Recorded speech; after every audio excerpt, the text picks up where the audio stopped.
So far, the issue hasn't happened, and now they're just helping us tweak the speed because AWS is a little bit faster, but that's just because AWS is a different environment. So working on that. But that kind of leads into the next segment, which is we're going into the holiday season.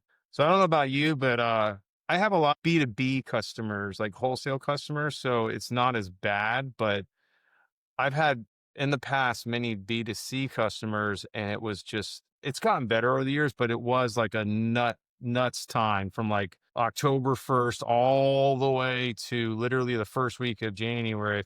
Like, it was just nonstop. But I have to give it to hosting because like a lot of the issues were hosting, right? They weren't really anything to do with what you're doing because normally it's like I got to keep the site up, I got to keep it running. If you're doing advertising, things like that, you're busy that way. But it came from a technical hosting perspective and speed. That was always something.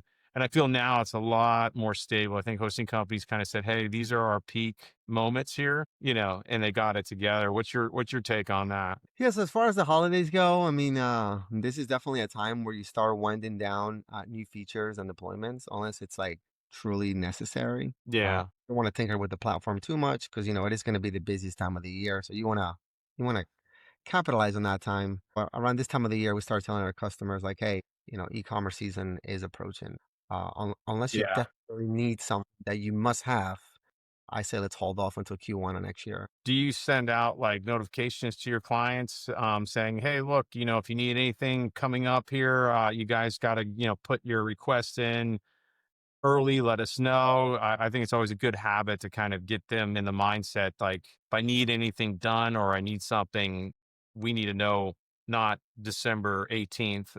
We need to know October 15th. You know what I mean? Like, I've had a couple like literally the 24th of December stuff come in Christmas Eve, and I'm like, come on, guys. You couldn't put that in a little bit earlier, but yeah. How's that take, for the holidays when they come in?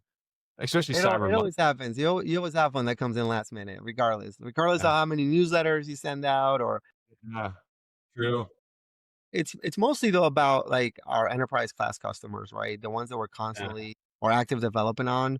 And we have like weekly one-on-ones or bi-weekly one-on-ones where we do all the check-ins. Those are the ones we really